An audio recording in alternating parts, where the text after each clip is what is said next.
What happens in Las Vegas stays in Las Vegas. Come on, let me pray with you. Okay. All right. Lord, thank you for this opportunity that Dennis is providing to all of us here to learn more about money and how strong and how overpowering money can be if we let it. But Lord, we know as you empower us, we can overcome that through your divine wisdom.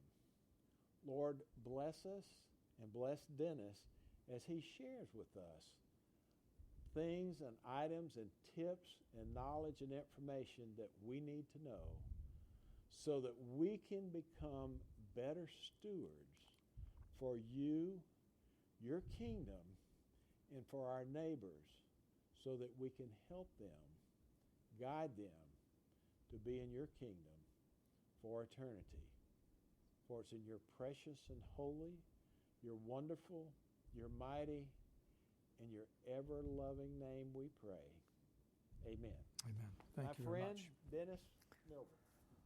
All right. Well, thank you so much for coming this afternoon. As I said, my job is to keep you awake after lunch, talking about finances and a treasury person. You know, I'll try to do as good as I can, but you know, some of us aren't very humorous at times. So anyway, I'll do my best. So first of all, I want to thank the conference and Rick for inviting me here. I'm doing this in local churches on Sunday. What I do is things that can't be done on Sabbath, at least in my opinion, because of the practical nature of it. But it's a 5-part series, and we'll do 1 hour plus each day. What I'm going to share with you is my wife and I's experience prior to retirement, during the transition in retirement, and after retirement. So kind of give you the full spectrum of starting out young and right on through. You know, I thought I was fairly frugal when I grew up. My mother tells the story that I would loan my big brother money and charge him interest. I don't remember that, but anyway, she thought I was pretty frugal. But even though I have a business degree and a master's in management and thought I knew a lot about finances, I was no match for my wife and her frugality, and she can make a penny squeal.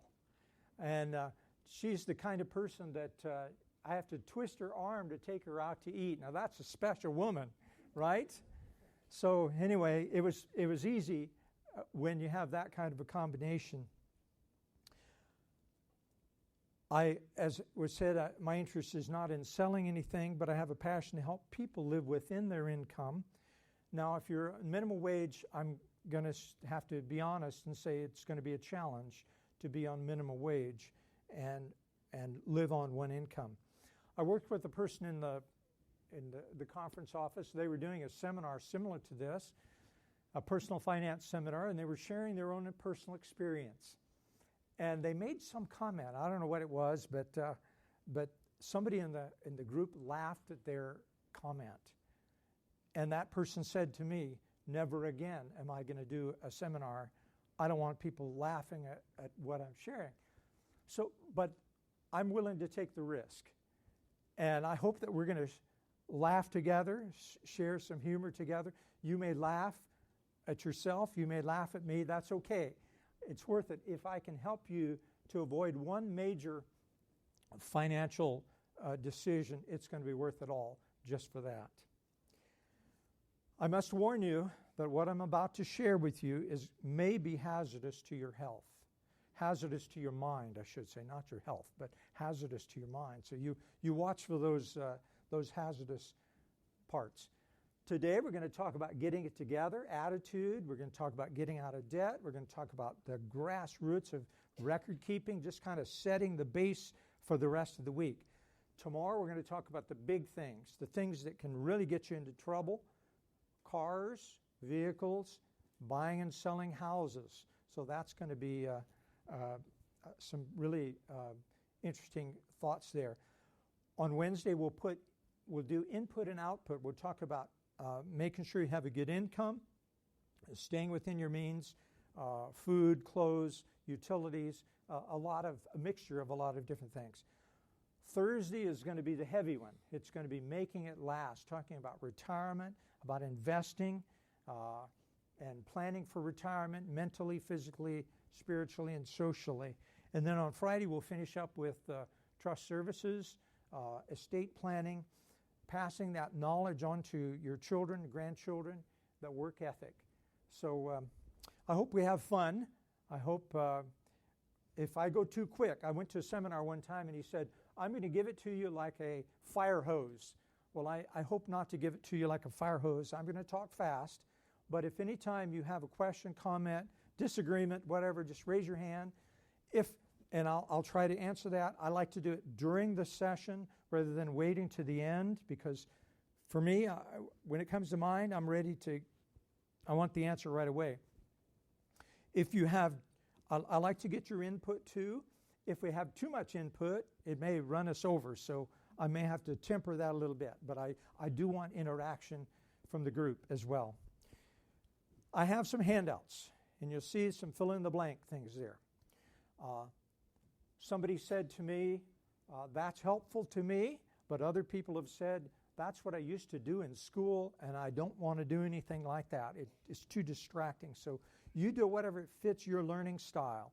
So I'm trying to do hearing, seeing, writing, and hope that those principles will stick in one of those areas.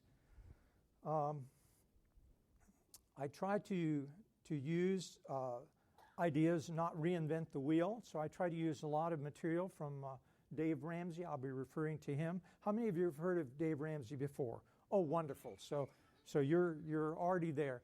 The people who usually come here already kind of got it together financially. It's those people that think it's no use. There's the ones that usually don't come. But anyway, Dave Ramsey, and in our area, Clark Howard. Anybody here, Clark Howard in Atlanta? Yeah, he's good. And what the difference I'm going to be doing here is more brass tacks, down to earth, just some ideas. I'm going to go through them quickly. You kind of catch them as we go, and let fit what fits.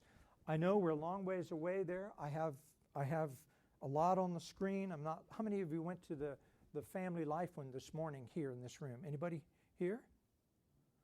Oh, well, this is a marriage enrichment thing, because this helps, finances helps to keep marriages together, right? So this is partly marriage enrichment. All right.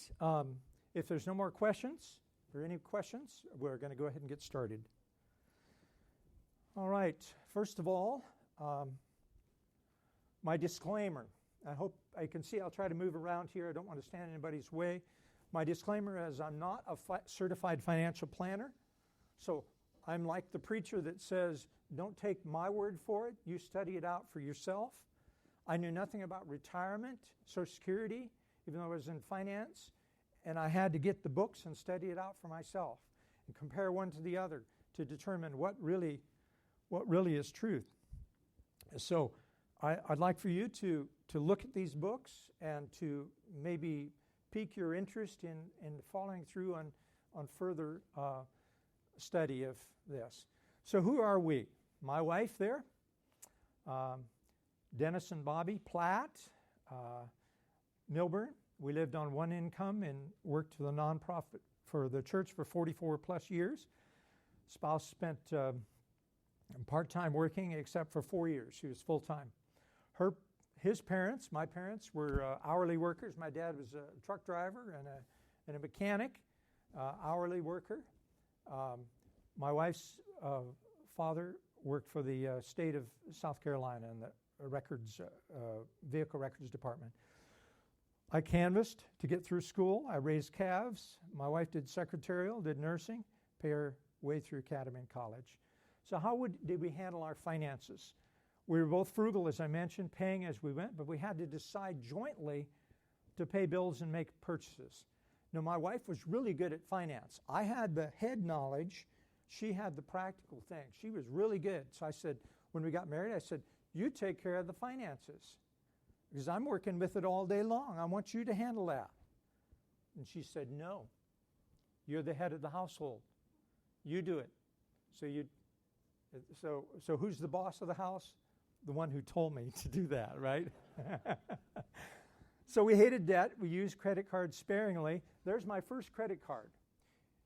Exxon. I was in college at Southern Adventist University, Southern Missionary College, and I got an Exxon card. I didn't even apply for it. They just sent it to me. I said, man, this is great. So I learned early to get them paid off. We've always been faithful with returning our tithe and liberal with offerings. We live simply, frugally, but happily. So what's the result? Now we planned, we've done this, and where are we at now? So we've retired. I think I'm going to stand right here, this post here, so hopefully I won't be in anybody's way. We retired with 80% of our previous earnings. So how can you retire with less than 100%? Because normally we're putting money aside for retirement. We're having to pay more taxes. We don't have to buy all the stuff we had to do when we're working. So that's how you can live on less. We have a reasonable amount in investments. We've been married for 43 years. We have one child. We've never paid interest on a credit card. We've had no car payments for over 35 years. And our house was paid off 9 years ago. Took us 35 years, but we lived in like 6 or 7 different places. You know how expensive it is to relocate and rebuy. We visited all 50 states, and we've been to 48 countries of the world with God's help. So the presentations, I've already mentioned that, so we won't go through that. So getting it together. First of all, on your handout, there's going to be embedded in the verbiage will be some aqua-colored things. Not the first one here, but I'll point it out, the first one, if you want to write it down. But understanding Christian priorities, we have to understand that God owns everything. We are His managers. We live to glorify God. Prosperity is having our needs met. Debt is a curse, the Bible says. Tithe is the minimum evidence of Christian commitment. And in the judgment, we have to give an account. That's kind of a summary of what our Christian principles are. I ran across this, one of my favorite authors. You understand, I'm giving this to Adventist and non-Adventist groups in churches. People invite him to Sunday, so I say one of my favorite authors. Money has great value, but it can do great good because it can do great good, but money is of no more value than sand. Only it is used in providing for the necessities of life. That's the first fill in the blank. You see the green necessities of life, the blessings of others, and advancing the cause of Christ. I thought that was so neat. It's no more worth than sand. So necessities, blessings, and advancing the cause of Christ. Okay, everybody get that? I don't want to go too fast. So what is thriving? It's not just living on one income, but I call it thriving. Yes? Oh, yes, thank you. All right, yes, please, that's good. All right, so what is my definition of splurging? I'm not thriving. Not splurging, but rather having what you need and being content with what you have. We can have pretty much anything we want. We can have another car. We can have an expensive car, but those cars only have 4 wheels and a steering wheel and windows. We don't need the luxury vehicle. We have a car that can do anything pretty much those luxury vehicles have. We can have that. We could buy that if we wanted to, but we have trained ourselves not to be clamoring for all the latest and greatest things. You know, people spending gross to meet their income. So what do people typically do that get a $2,000 tax refund? What do they typically do? Spend it before they get it. What else? Yeah, and they advertise that. Hey, come and do this. What's some other comments? $2,500. What do people typically do with that? Buy something? Well, yeah, I hope they would tithe. Yes, good. Well, you're a unique group here. But lots of people say this is a time to put a down payment on a new car or to go on a vacation. But if they're in debt, is that a good idea? So that's why the little frowny faces, because people are, if they're in debt, they get money, they don't know what to do with that. I gave some money to a lady in our church who didn't have much money. She had just bought a car, and I said, I want you to apply that to the car loan. I saw her a month or so later, and she said, you know, I have had the most wonderful Christmas. I have never had so many. I've bought me like 3 new dresses, and thank you so much for that money. And I'm thinking, where did I miss the communication with her? Now, usually we blame the women to get us into the problem of sin, right? But if Eve hadn't done it, here's what would have happened today. When the man saw that the car was good for speed, that it was beautiful to the eye, and a car desirable to make one's head turn, he took the sales pitch and bought it. And the eyes of both of them were open, and they knew they were in debt. That's the DMV version, the Dennis Milburn version. There's lots of versions out there, but this is the one that I think is a good one here. But I had somebody say, talking about a car, they said, well, that's part of my personality. I have to have a car to represent my personality. I thought, yeah, if you can afford it. But he probably had to buy it. So Christians should be generous, ambitious, and generous. John Wesley, the well-known Methodist founder, here we're in a Methodist camp meeting, so that's good, said, make all you can, save all you can, and give all you can. I like that. God wants us to be generous. He wants us to be prosperous. And that's not prosperity religion. That's basically being prosperous. So, you know, there's some things that have happened in the last 50 years, and I can say this because I remember that 50 years ago plus. 4 things that didn't exist 50 years ago. Credit card debt. They're just getting started then. We paid cash, or we made a loan at the grocery store or the feed store or whatever. Saving for retirement, because what did people do when they got old? Where did they go if they got old? Family, they went to the kids. Now, maybe the kids don't want to have parents today, or maybe the parents don't want to be a burden on their kids, but that's a new concept that's come about, and that we need to save for retirement and not be a burden on the rest of the family. Identity theft. Wow, that's a biggie. Anybody here ever have identity theft? Any problems? Oh my, I don't know what I do. I'm going to tell you some things that I've tried to avoid, and maybe that's helped. But extra high health care costs. Huge costs today. And people living longer, so we prop them up. We keep them on life support, and that's very expensive. Changing times.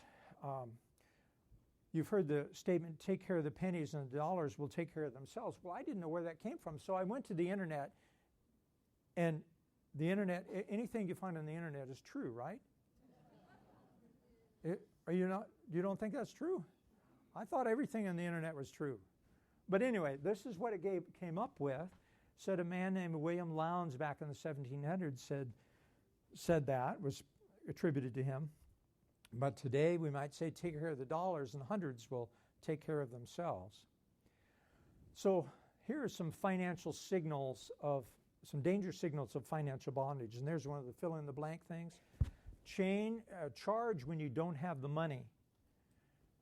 I'm going to move over here so I'm not standing in the same people's way all the time. So charge when you don't have the money. Put off paying bills till next month. You borrow when you pay off fixed expenses such as taxes or insurance. Have a family member says, man, I'm having difficulty because the insurance was due this month. I'm thinking, okay, well, isn't the insurance due once a year or twice a year anyway? Why is that a catastrophe, an emergency? It's going to come up. You take savings to pay bills. When you open a new credit card to pay off an old one or one that's past due, when it's difficult to return tithe and pay offerings to God, and when you and your spouse argue about finances, wow. See that lady with the diamond hook to her leg there, chained down. That is attributed to Oliver McKinney. He used to be the trust service, the stewardship director in the Southern Union Conference, so I certainly want to give him credit for that. He has since passed away, but I like to borrow as many things as I can that are good. So 2017 credit status, average Experian said that the average credit card was $6,354, and most people have 2.5 credit cards. I have 2. We have 2 credit cards. So what is the condition today? Debt robs you of the freedom of choice. Financial maturity is giving up today's desires for tomorrow's benefit. Today's desires for tomorrow's benefit. So a credit card is what you use today to buy what you can't afford tomorrow, where you're still paying for yesterday. Properly managed, credit cards can be handy as well as harmless. Mismanaged, they can ruin one's financial future. That's Oliver McKinney again. So let's assume one has a debt of just $2,000 on the credit card, which is typical, probably very low. Routinely, they send in only the required minimum payment. It will take 33 years to pay that $2,000 debt off. The interest during that period will be 20% or thereabouts. So that'll be $7,125.98. In short, you borrow $2,000 and you pay back over $9,000. What a deal! For the lender, that is. So, finances, marriage, and relationships. 68% of finances were a source of strife. 68% in relationships. 1 in 4 of the participants stated they had previously broken up with a spouse due to financial issues. So this is a huge problem, not only outside of our church, but within our church. It takes 2 to tango. You know, I love to see the coordination of people dancing together. And I do not dance, and I wouldn't dance if I could, but to see this going together, working together, it is beautiful how it goes together. But it takes also 2 to tangle. We can argue, and too many. It just hurts me just to look at that picture, doesn't it? You? Changing attitudes. You can do this. You must work together. You can't be at odds together. So, how to solve those financial strife issues? First of all, plan together. I was in a conference one time and I was working on a budget. We always have challenges trying to handle conference finances. And somebody said to me, I don't like the way you budget. You don't give us what we need. I said, okay.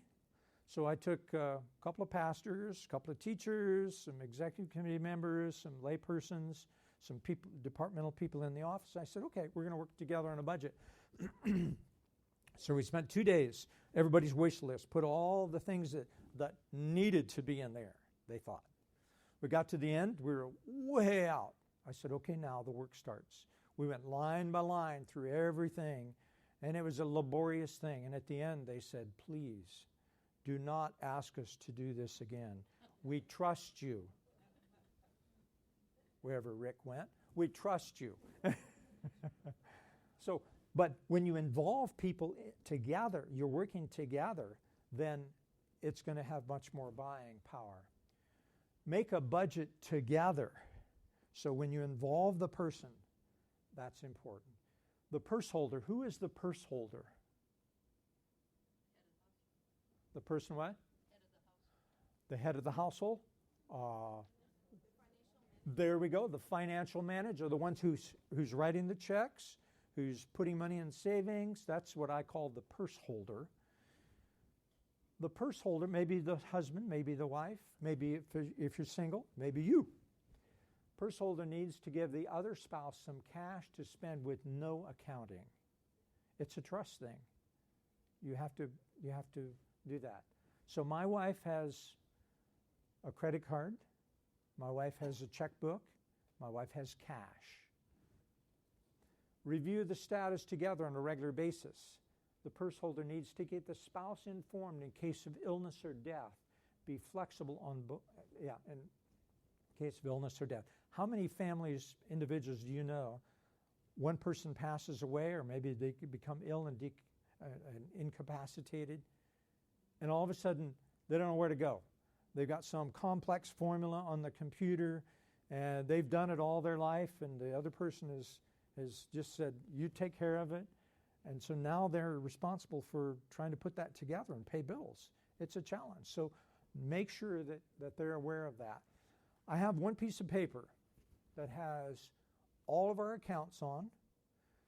It has where they're at, how much it is. I do it once a quarter. I'll talk about that in a little bit. And I've told my daughter and my son-in-law, here's where the piece of paper is. If something happens to my wife or I, here's where everything's at. Here's where our will is, our trust, all of our accounts.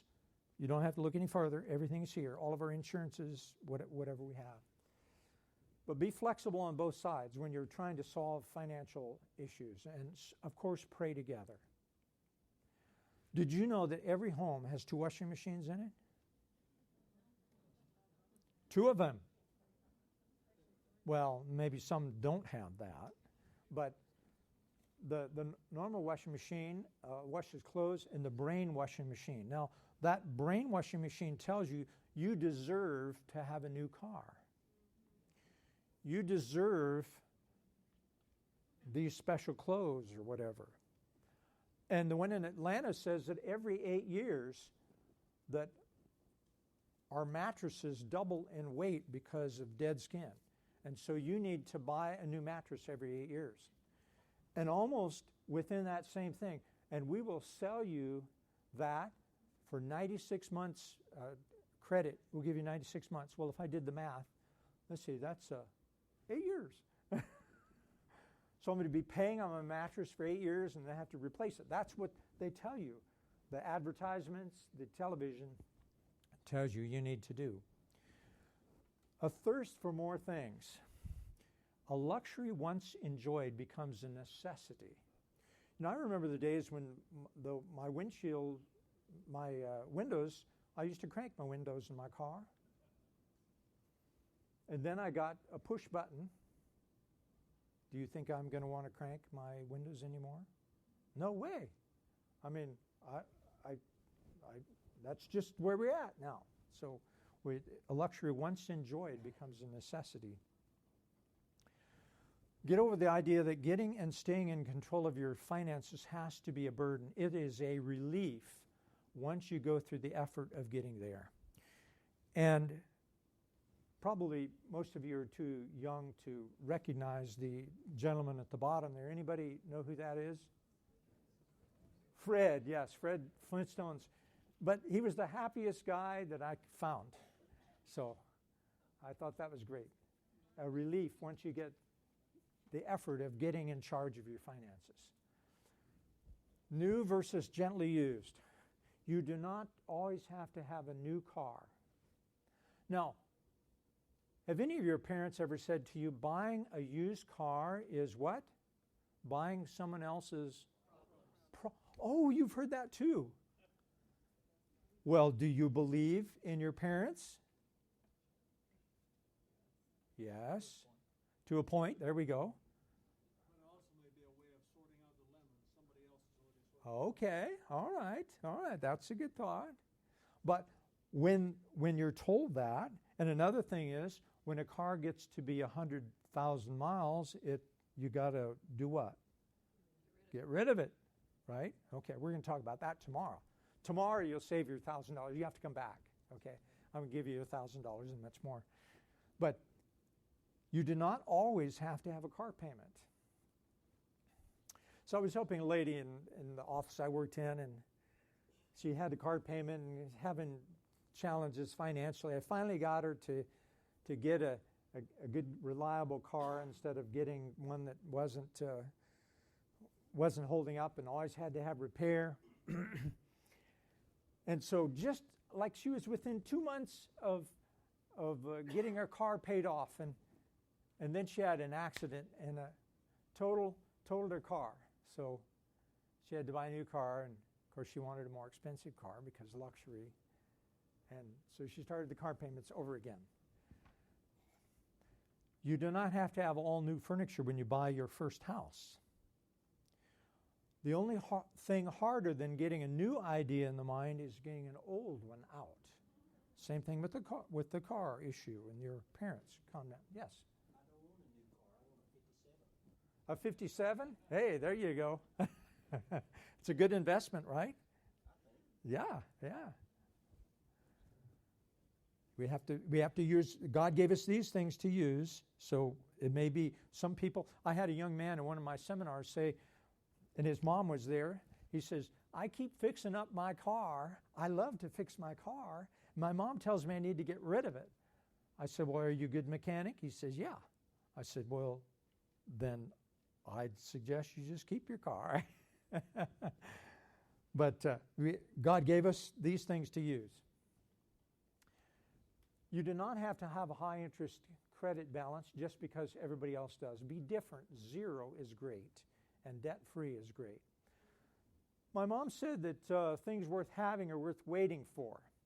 When we save or when we anticipate that, things are better. Now, it took me a while before I got married. It took us 12 years. I knew my wife 12 years before we started dating and got married. But, I appreciate that. We've been married 43 years this year. But that's what happens in an accountant. We're a little slow sometimes. It takes a little while to get things together. But when we started dating, it took about 3 or 4 months, and man, I was ready.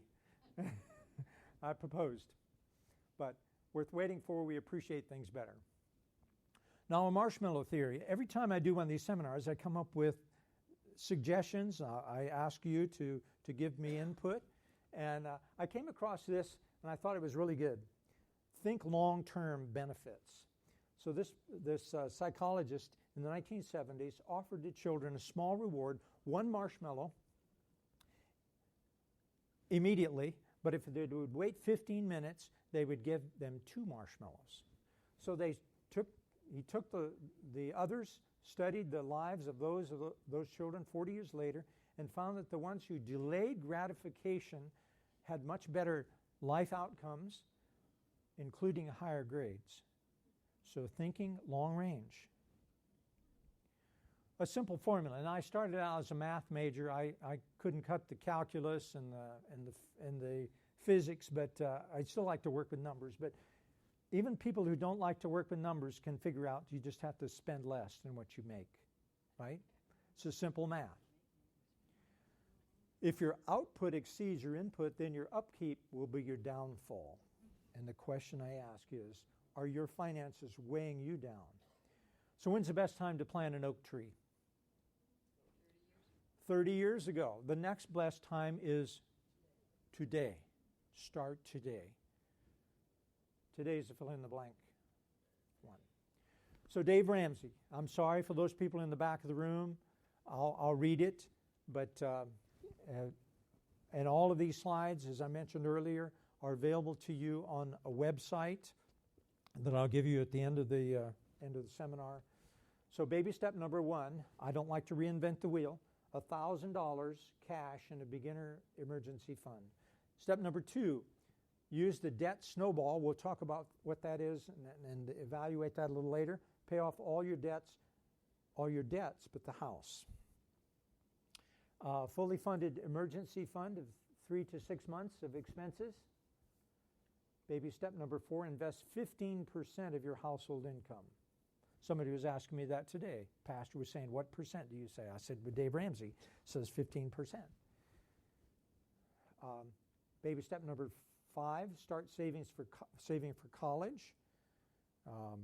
Pay off your house early, and then build wealth and give generously. And I'd like to move that kind of to the first one in the Seventh-day Adventist, in the Christian era. We need to be generous at the beginning as well. So $1,000 debt, 3 to 6 months, 15%, college, home, generously. Okay? So 10 steps to making your 20s. Don't see too many 20-year-olds here today, but basically we'll cover all of these and much more. Okay, so find out where you are. In your packet, I have a sheet called a net worth sheet. We're not going to fill that out now. We don't have time. But I heard Bernie Sanders on the news. They said he's worth $2 million. Well, how did they determine that? So they were talking about, well, how could a socialist be worth $2 million? Anyway, we won't get into politics. But $2 million. So you determine that by taking your assets, what you own, your house, what it's valued at, your cars, and subtract your liabilities. That's what you owe on that. You just, what you own on the left-hand side, what you owe on the right-hand side, you total them up, take the difference, that's your net worth. Now, when I first did this, I thought, is this like King David counting the people in his kingdom, and God said that was not a good thing? I don't think so, because this gives a guideline to say where we're at, so that when we're making plans, we can see when we do it the next time, if we're making improvement, we're increasing our income, our savings for retirement. So I do it maybe every 3 to 6 months. I'll do that. I'll get that. I'll look at my car, see what it's valued at. If I were to sell it today, private sale, we'll talk about that tomorrow. And just interesting there. Now, I have to say that the form that you have is missing one line. And you don't need to look at it now. I'll just tell you about it. The line I came up with when I did my net worth thing, I said, I feel pretty good. It's improving. It's looking good. I'm doing all right. I'm worth a lot. But I forgot to put the line in that says what I owe God. So I have in my spreadsheet, take that number above and subtract that, the total of that from there. So my net worth is this without God, right? Okay? So it can go like that. Something could happen, a disastrous thing could happen and wipe out all of our savings. So we really owe everything to God, don't we? So understanding the problem also, you can put together a budget on paper. And this is one I found, and I said, that looks too complex. So I made up my own, or I found it on the internet, and I put that in there, double-sided. Yes, ma'am? I have a question here about the net worth calculation. When you place the home here as on the asset side for the home, Yes. Is the market value of the home, even if it's not paid off, going to still pay more? Yes, you take the total value, what you would sell it for, minus the real estate fee, 6% real estate fee, or whatever you think that might be. So if it was for simple numbers, $100,000, I'd put it at $94,000. Okay, And then on the other side, if you owe 50 on it, so then 96,000 minus 50 would be $46,000. If you're just taking those two numbers, but you're going to take all of the numbers, all that you own and what you owe, subtract from that. So good question. Yeah, the total, what it's worth, because you're going to subtract the loan. Okay? So budget recommendations. Here's a Dave Ramsey. I went on some and I added up the numbers and I said, that comes up to 160%. That isn't any good. So I like Dave Ramsey's. So if you take the first number, the 10, tithe and offerings 10, and food 5, and savings 10, and housing, that's your 50%. And then the balance is your clothes, transportation, insurance, on the other side, the other side, 10 to 15, if it took the right number, that comes up to 80% and at least 20% for that. So it just made more sense. Okay? Yes, sir.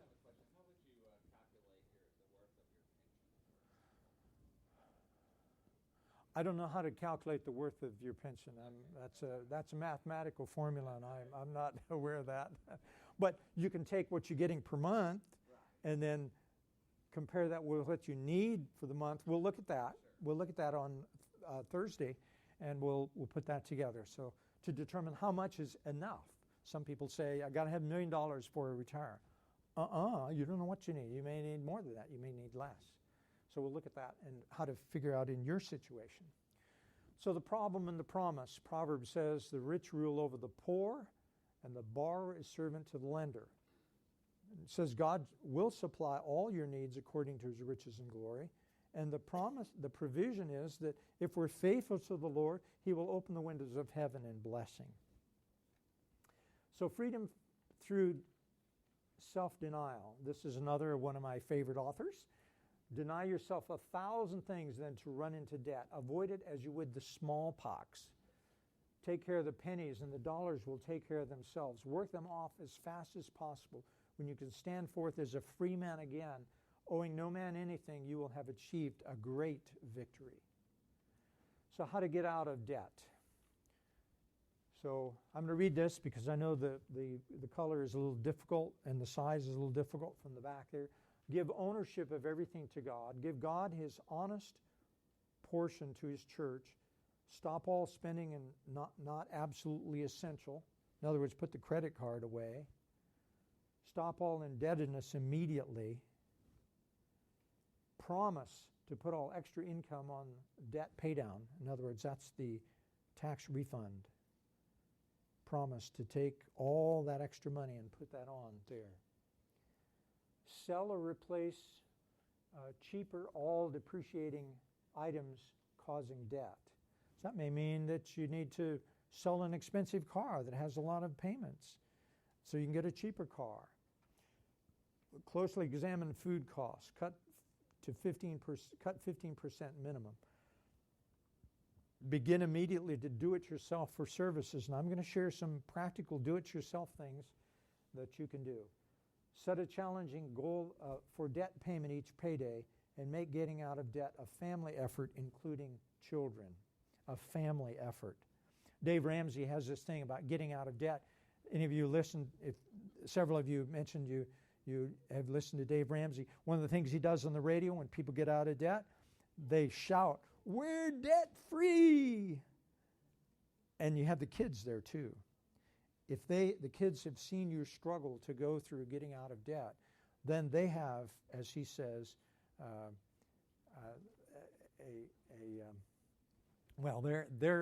they buy into that as well because they know what it costs to get out of debt. Yes, ma'am. Did I skip 10? Making getting out of debt a family effort. Did I? What does it say? Analyze your situation by writing down your and making a budget. Writing it on your net worth and making a budget. Okay. Sometimes I will put it in the heading. If I put it in the heading, I'll try to underline it. I'm sorry, I should have mentioned that. But there's an underline in the heading. Okay, so the pay down method. There's two different pay down methods. One is called a debt avalanche, and the other is called a snowball. So you've got 3 or 4 debts, and one has got really high interest. Then there's others and all. And what is the debt avalanche? Does anybody recall what the debt avalanche is? Paying the debt. The debt avalanche is saying, take the highest interest and get that rid of first. That makes sense? You think that's what we ought to be doing? No. The reason is you didn't get into debt by accident. You need all the rewards you can get to get out of debt. And so Dave Ramsey is recommending the debt snowball. Any of you live in the North Country? In the North, okay. You know what a snowball is. You start small and you keep a little bit at a time. You keep rolling, and it gets bigger. You're taking care of that. So what you do in the debt snowball is you take the smallest debt, the least amount you have, regardless of what the interest is on it, and you pay that off first. The reason is you pay that off and you say, yes, I've got one paid off. Okay, now let me go after the next one. And so you get that reward faster so that mentally. Now the other way makes sense financially, yes. But again, you didn't get into debt by accident. You gotta have that reward along to keep you snowballing, get the rest of that taken care of. You don't get out of debt by accident. That is certainly true.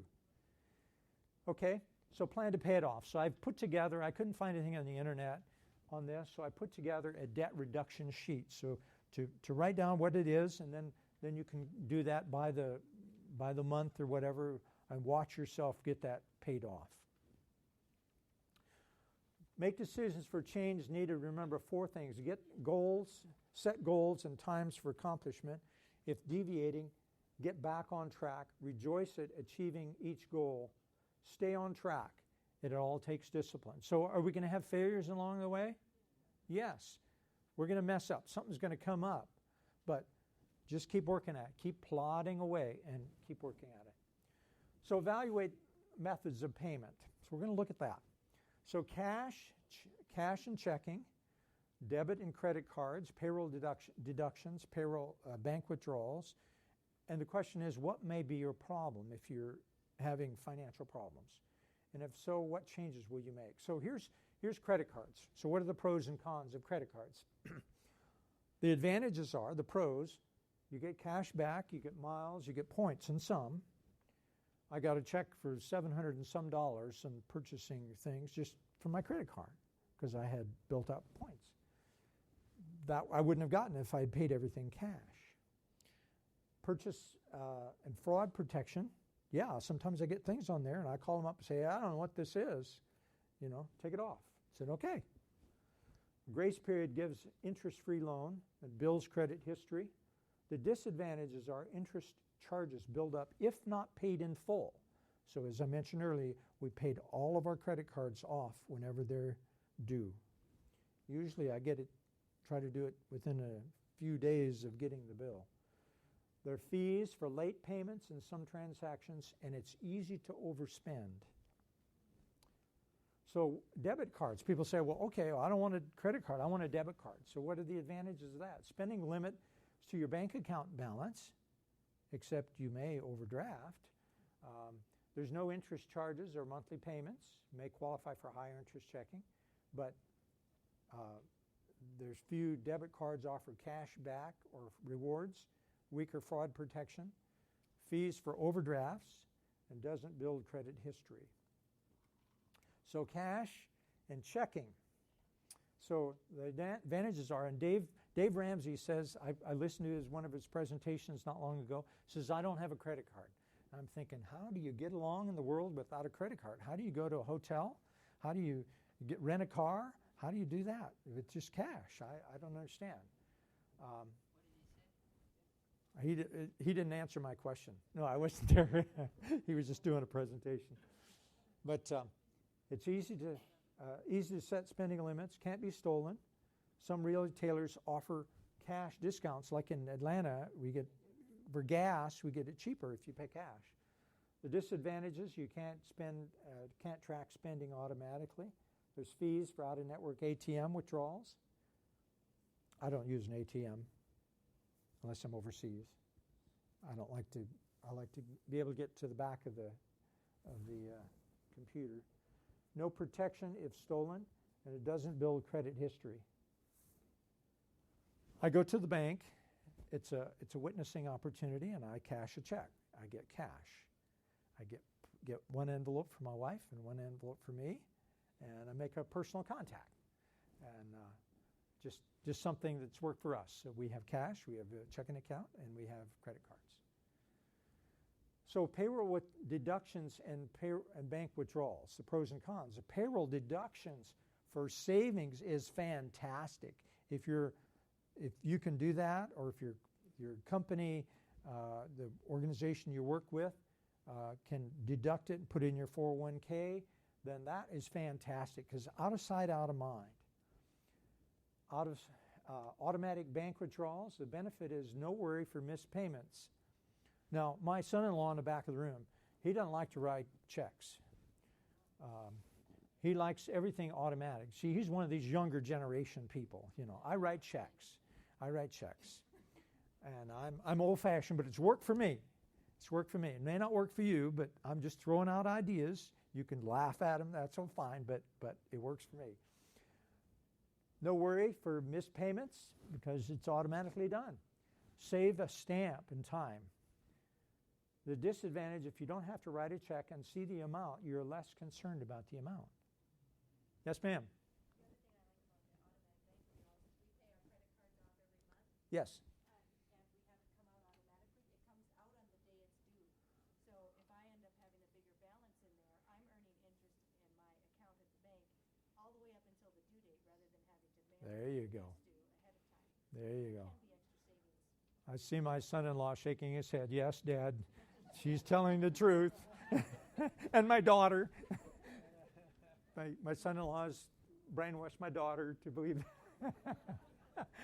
Dave and Marlene Coburn, they're music people, You've probably heard them on 3ABN. They have some CDs out. It just happens to be in the ABC if you want to get some, I think. My son-in-law, yeah. I don't want to take his father's here, so can't take away his kid. Okay, so here is the record keeping. I'm telling you that this is going to be just down and dirty. So record keeping, keep it simple. We have 2 checkbooks. We have one with a running balance. My wife writes checks. I tell her, if you write a big check, tell me. I don't want to bounce anything. It'd be huge checks. She doesn't write very many checks, but anyway. So I have one with a balance. We have 2 file folders. Let's see, does this work? Oh yes, look at that. 2 file folders, simple file folder. One for credit card charges. So whenever we get a credit card charge, we just stuff it in there. There's no organizing thing. We just stuff it in this folder. Real simple thing. And then one for credit card statements. So when I pay the bill, I attach all my receipts to the statement, credit card statement, and then I have another folder for that. A small accordion file for paid bills, cash receipts, payroll stubs, donations, everything. And that's right here, this right here. So everything goes in there, everything for my taxes, everything. So I don't have a big a 4-drawer file cabinet with, utilities, car, insurance, blah, blah, blah, blah, blah, blah, blah. I just use that accordion file, and when the end of the year comes, I just take that file and I go move it to the storage area. It's all there. When I do my taxes, I just have it all there. Everything is there. So between that and my credit card statements, it's just super simple. So we want to keep things simple. So pardon the picture, but I couldn't find anything. I just added this slide because there are some permanent documents, and even though I think my record keeping is okay, my wife will say, now, don't we have a warranty on that washing machine? Let's see, what year would I need to go back to? No, we take the warranties there, and it's got ABC on the first thing, and then it's like DEF, and so that right there. So pardon the sloppy looking thing there, but it works. And it's been there for 20, 30 years. So we just put the warranties in there, and periodically we go through and throw them away. But that way you keep the permanent record. That is in a 4-drawer file cabinet, but just simple. And then all the manuals, I put in a little thing like that. So it's kind of looks like that. Got folders in there for the refrigerator and the washing machine and the whatever else. My tools, all my tools. I've got one just for my tools. Yeah. So record retention, 7 years for receipts, bills, credit card statements, payroll stubs in the accordion file, 7 years. Now, somebody said, well, they only go back 3 years if you have, if they need to do an audit on you. But if they think there's fraud, they go back 7 years. So anyway, I keep permanent for tax records. I like to just go back and, what is my income? I'm a kind of a historian and a genealogist. I go back, 20 years ago, what was my income then? What did I spend that? So anyway, I have those documents there. Shred any documents that have Social Security numbers, credit cards, bank account numbers, check deposit slips. So we shred those. So they don't get out of the house. They don't go in the recycling bin. Those are all shredded. Lockbox for important papers are home safe. So have those important papers, your birth certificates, in a lockbox. And written or video records of your home assets. I still need to do this. I keep putting it off, but it's where you take a video camera and you go around your whole house and you look at everything. And so if the house burns down, you can validate what you have there to replace. Reconcile. Check the credit card statements for problems before paying. For correct amounts, fraud, ID theft. Review the checking account monthly for accuracy. So here we went camping. We spent $35 for a campsite. And I didn't notice it, but somebody else's check came through the same exact amount that came through that campsite, charged to my bank account. Well, I didn't catch it for a couple of months. And I went to the bank and I said, hey, they said, I'm sorry, Mr. Milburn, but you got to let us know on a timely basis. We can't. Fortunately, it was only $35, but it could have been a lot more. So just monitor your credit card statement and your bank statements. Keep it simple. All records in one place. Again, that accordion file with everything. Summarize for the CPA, or better do it yourself with software, state and federal. I was talking to a family member, a single family member, pays $150 a year to have their taxes done. They have very simple taxes to do. I paid $32 for state and federal, did my own taxes. By the time I put together all the stuff for a CPA to do it, I can do it myself. Now, even though I have to be honest, even though the new tax law is supposed to be simplified, there was a lot more questions this year. Hopefully they'll get it straightened out and it'll be more simplified next year. But it was a little more complex this year. And then I put all of that tax stuff in a 9x12 folder and mark it the year 2018 taxes and store that with my accordion folder. Plan your W-4 exemptions to give you a refund. So somebody says, well, no, you don't need to let the government use your money for free. You need to have it. No, I don't like to pay money in. I certainly want to get money back. So it's kind of like a forced savings thing for me. I like to, just a personal thing. So avoid identity theft. Have passwords for internet logins written down. Make those passwords long enough, 8+ characters, best to use a phrase. Again, shred the documents for Social Security, credit card numbers, birth dates, passwords, whatever. Freeze your credit. There's 3 credit agencies that need your request. Keep the info to unfreeze. So everything's paid off in our house, has been for a number of years, no mortgage, haven't had a car loan for 35 years. So we don't need any money. So to borrow any money, we've got savings. So in Atlanta, we have a choice of picking our gas companies. You can lock in a price for a year or 2 years. So I found a company that was going to save a little money for us, and I said, I want to go with you. He says, I need to check your credit. I said, no. I said, I can give you my Discover card, tell you my number, my credit card, my whatever it is, number maxes out at 800 and some, I forget what it's called. But I said, I can give you that. He said, no, we need to check your credit. So he said, what you can do is call one of the credit agencies and ask them to unfreeze your thing. It doesn't cost anything. But you can unfreeze it for 2 or 3 days. They can check your credit, and then it automatically freezes back. So I said, oh, that's great. So what does freezing do? Freezing means that nobody else can open up a credit card or get a loan or check your credit. So that way you avoid the identity theft if you have everything paid off.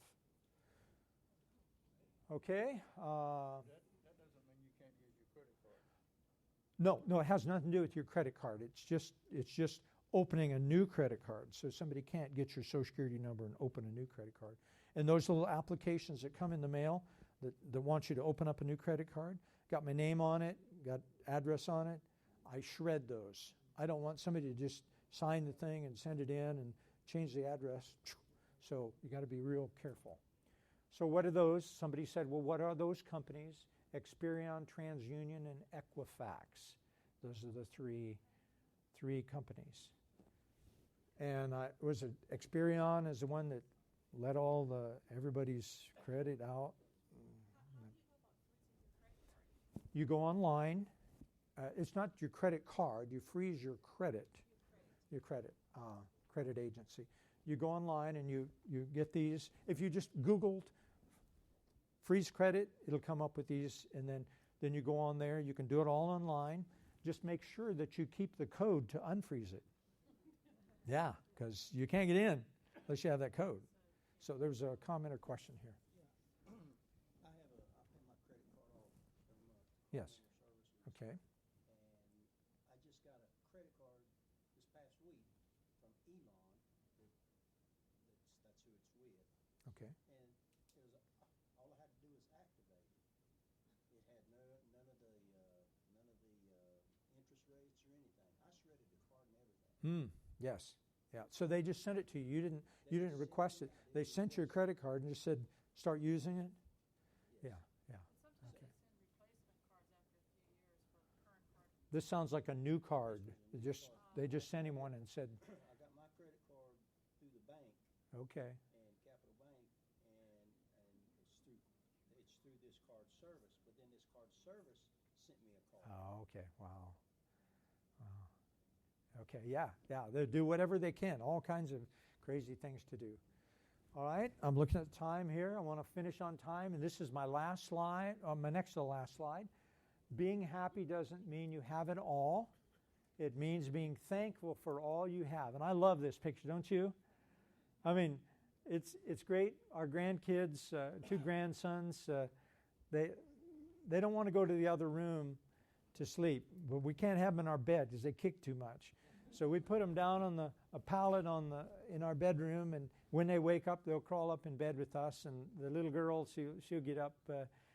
She is in the other room, but isn't that great? I mean, that's being contented. I said, being contented with what you have, and these people are contented. You think about people overseas that have nothing and that are happy, and here we're frustrated because we can't get the latest and greatest of everything. All right, so tomorrow we're going to do houses and cars. Now, a whole lot less theory tomorrow. I did a little theory in today, but houses and cars, and we're going to. It's probably the most valuable part, and we're going to hit it hard, and we're going to share some ideas to stretch your mind, and some new creative ideas and ways of experience of buying and selling cars and houses, and. So we should have a lot of interest there. And then Wednesday we'll do the income and expenses, and then retirement, making it last, and then paying ahead. So thank you all for coming. A great crowd here today, and just be available if any of you have any questions. I'll be here all week. Again, I'm not a certified financial planner, but I'm just wanting to share some ideas that I think may be of help to people. Yes, sir. We have a friend who's been disabled, I guess, since she was 14 or so. She gets $750 a month. Okay. And I've been told that people with that kind of income don't see money as something to be saved or planned for. They think about spending it. Yes. Money is to be spent. Yes. It's a whole different mindset. Yes. And this particular individual, I mean, it seems to be a world of difference Right. Money is it's springtime has come and it's wonderful and we've got to spend. Yep, that's right. That's when somebody gets a raise, then their cost of living goes up. They're going to buy a new car. They're going to do something else. They're going to go on vacation. They're going to increase whatever they're doing. So thank you so much for coming, and I'll let you go. And if you have any questions, comments here, I'll be happy to talk.